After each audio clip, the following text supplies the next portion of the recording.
Ciao, ci vediamo oggi per sapere che cos'è dipingere con l'acqua. Cosa sarà secondo te? Eh? È dipingere ad acquarello, ovviamente. Quest'arte del dipingere ad acquarello l'ho sviluppata per anni, anni. E l'acquarello tradizionale non mi piace. Posso dirlo, lo posso dire perché è la mia opinione, ok? Perché non mi piace l'acquarello tradizionale? Perché vedi una cosa e cerchi praticamente di fare la coppia. La coppia, perché la devo fare la coppia? Se c'è già in natura. Questa è la mia opinione. Quindi anche il gusto che l'acquarello tradizionale non fa per me è una mia opinione, ok? Non deve essere la tua, ti può piacere e va benissimo così, bisogna sempre fare questi preamboli. Dunque, se ti piace il dipingere con l'acqua, oggi ti spiego come sono arrivata a questa teoria. Metterò dei piccoli video, così ti spiego meglio. Comunque in questo video vedi quello che è praticamente un succo, il succo del dipingere con l'acqua. Lo semplifico molto. Tu avrai un sacco di playlist che metto qui sotto nella description box e in queste playlist avrai, poi te li studi, c'è tutorial per principianti, materiali, tutorial vero e proprio, passo passo. Trovi tantissimi argomenti, puoi selezionare lì. Io ho selezionato tutti i video, li ho categorizzati nella playlist, ok? E dunque, questo video di oggi è un video di teoria e di inizio, quindi un inizio del dipingere con l'acqua. Siamo esseri umani, giusto? Per adesso sì, io ancora lo sono. Tu? Sì. Cosa facciamo noi esseri umani con queste due robe qui che abbiamo la fortuna di vedere?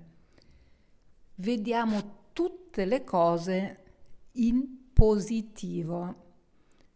Vuol dire che noi vediamo una cosa e la vediamo per quello che è, ok? Questa cosa che vediamo per quello che è la cosa reale. E dunque quando noi appassionati d'arte facciamo un dipinto, ci piace tantissimo, ci piace tantissimo dipingere quello che vediamo nella realtà. E ritorno al discorso di prima, perché devo imitare la realtà che è molto più bella di una cosa che si può poi fare su carta o su tela o quello che è, perché la natura non la supera nessuno, secondo me. E io non posso e non voglio, e non è quello che insegno. Dunque, se il tuo occhio è abituato a vedere tutta la realtà in positivo, sarai portata a dipingere in positivo, ok? Ma è così noioso, è così noioso. Il positivo è quello che vedi esattamente. E dunque, cosa ho inventato, tra virgolette? Ho inventato dipingere al contrario e ti faccio vedere l'impressione adesso. Questo dipingere al contrario praticamente è dipingere in negativo. Quindi dipingiamo un elemento al contrario, che vuol dire che quello che rimane sulla carta da vedere è il bianco della carta, ok? che poi è un negativo. Visto che noi siamo molto perfezionisti, cerchiamo di fare poi questo negativo molto perfettino, ok? Più perfetto lo vuoi fare, più si avvicina al positivo. Mi spiego? È un po' contorto tutto questo discorso, però se mi segui capirai quello che intendo. Quindi tutto quello che vuoi dipingere solo in negativo praticamente diventa un positivo, perché è uguale, solo che è bianco. Mi spiego? Comunque gli esempi li vedi man mano che proseguo il video. Quindi Adriana Buggino, questa signora qui, ha inventato tutta un'altra cosa, ovvero la fusione guidata con i vuoti funzionali.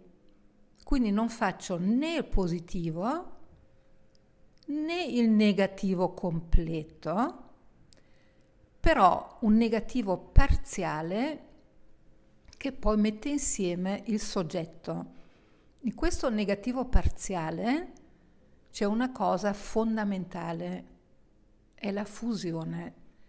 Questa fusione prima confonde tutto quello che dipingo, eccetto i vuoti funzionali, dopodiché si ricompone nel nostro soggetto vero e proprio.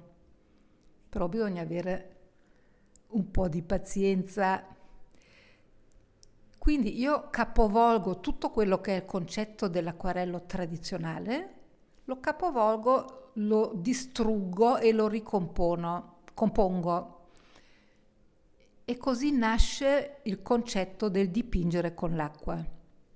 Te lo dimostro in degli esempi veramente molto ridotti e semplici.